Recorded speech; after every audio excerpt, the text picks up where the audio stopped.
Welcome,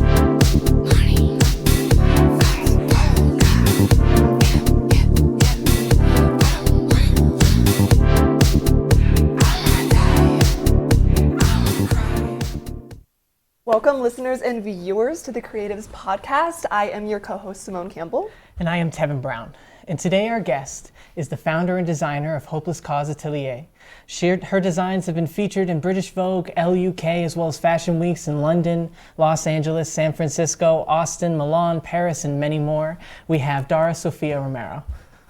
Dara, thank you so much for being on with us today. Thanks for having me. Okay, so the first question that I genuinely have, because of the name, I absolutely love it. Where did you get the idea for this name? So it was a very interesting course of events. I was kind of at a crossroads in my life.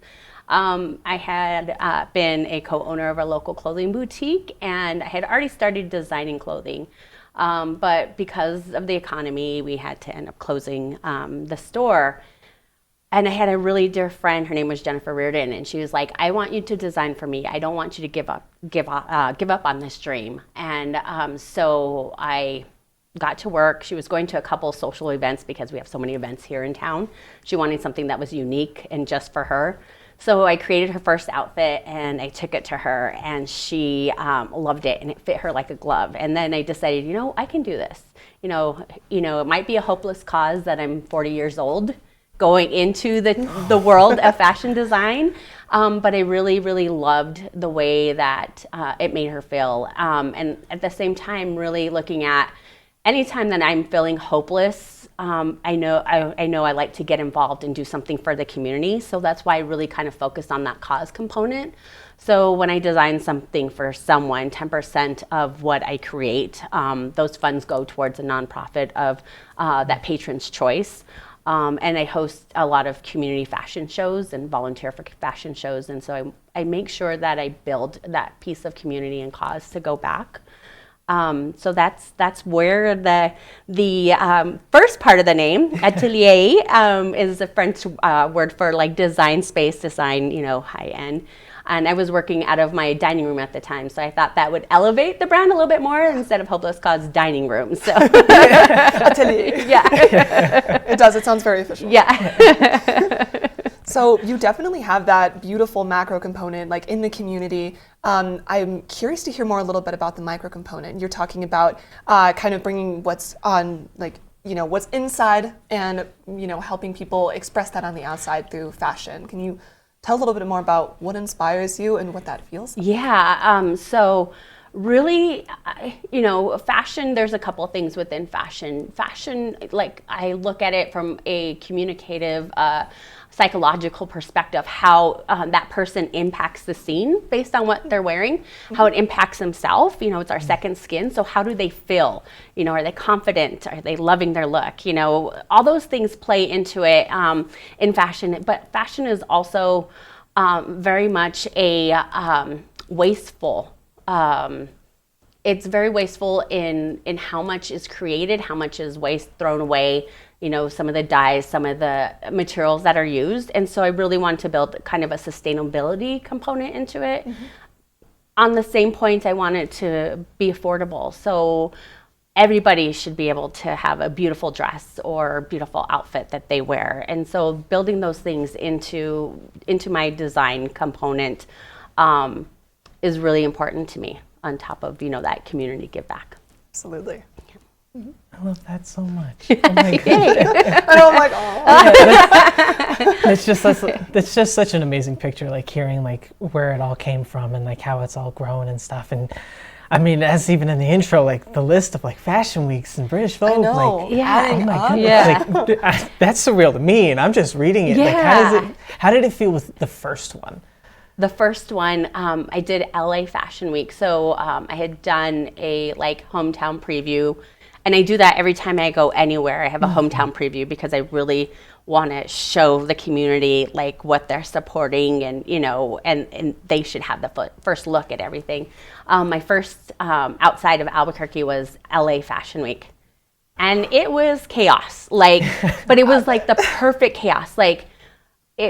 I had one designer who was showing after me was like, I don't understand, how are you dealing with all this chaos? And I was like, well, first of all, I'm the designer, and if they see the designer, out of whack or stressed or anything like that, then how are they going to focus on walking down the runway? So I tried to, and it was interesting because it was in the block in downtown LA.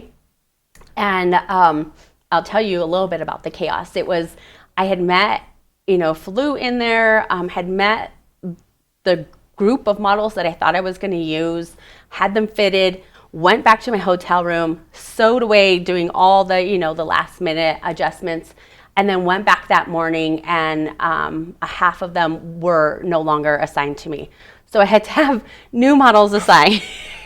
So I mean, when I talk chaos, it was really chaos. And so luckily I had my sewing machine with me just in case. And I had a friend who was helping me, and I had him outfit the models that I did have. And then we found new models. I basically created something from scratch in the Macy's bathroom at the block, and then came back out, got them all fitted.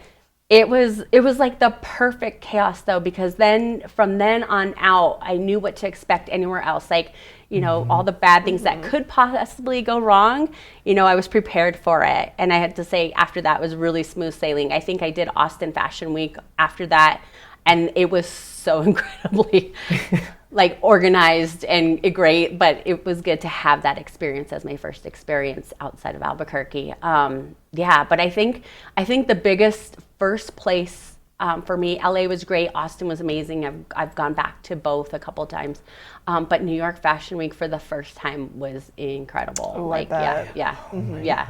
So I did both a summer spring show, and then I did a winter fall show, and both were just incredible. So yeah. Amazing. Yeah.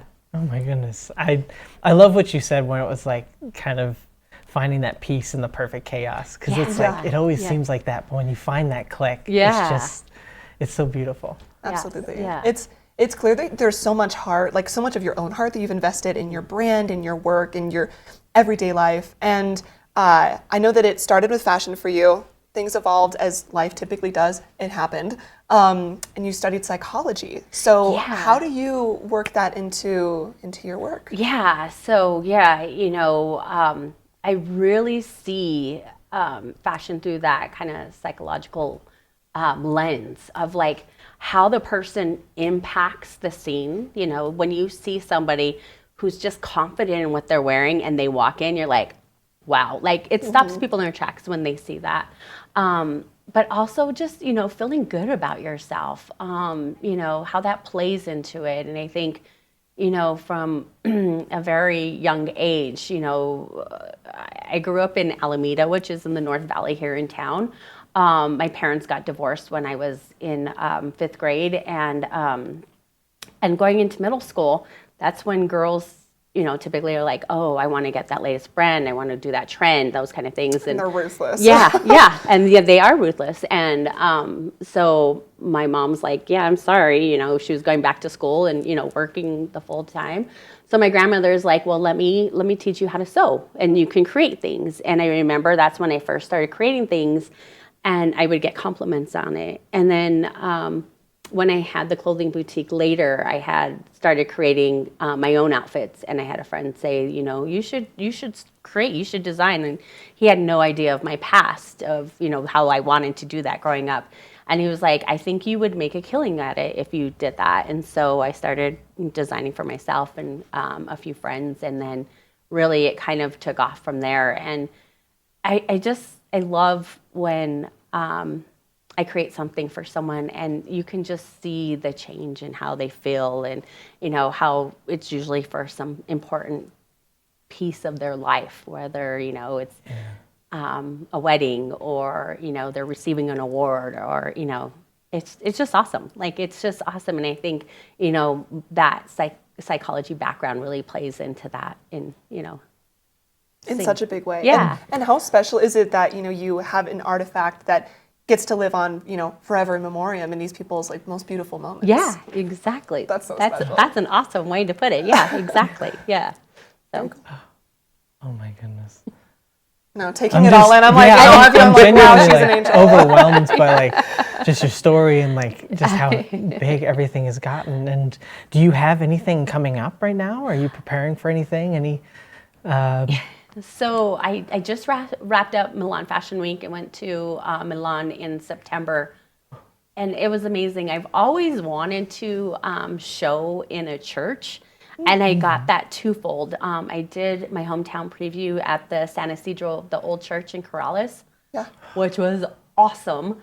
And, you know, really playing with historical figures, biblical, Greek, and designing, you know, the cat lady this summer. Remember, the cat lady was big and really focused on, you know, the first Catwoman in, you know, comic history and, you know, kind of empowerment through that, but really looking at the different lens. And so like I really got to play on that in this beautiful space locally. And then I found out I was going to be showing in a 1600s monastery in Milan.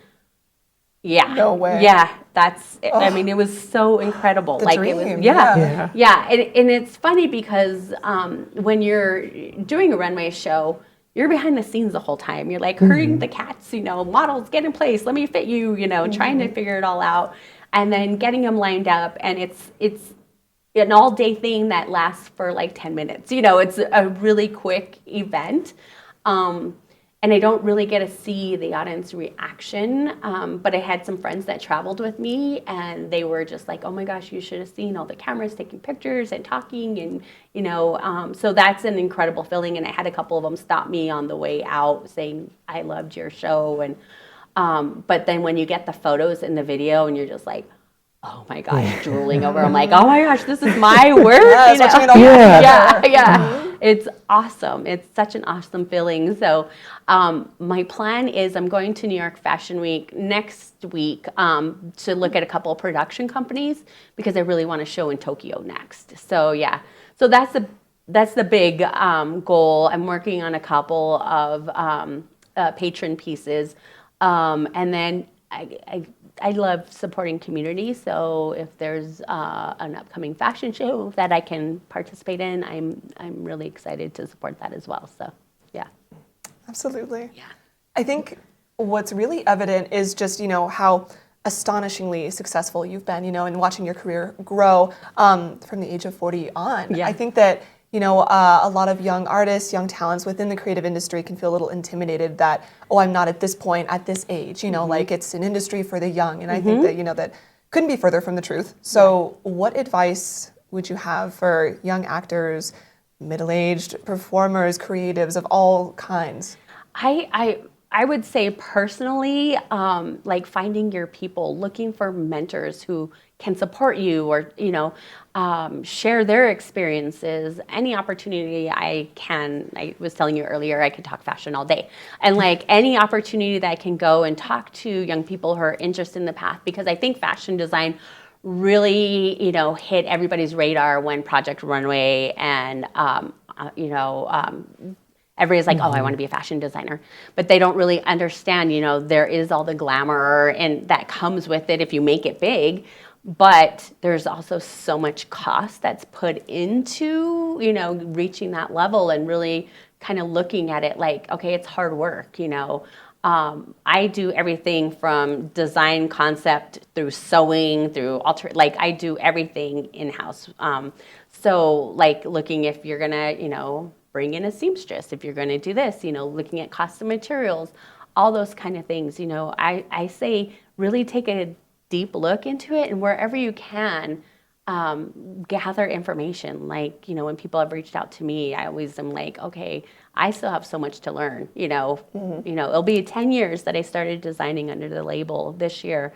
And I still feel like there's still so many opportunities for me to learn and to share what I have learned with others. So, yeah.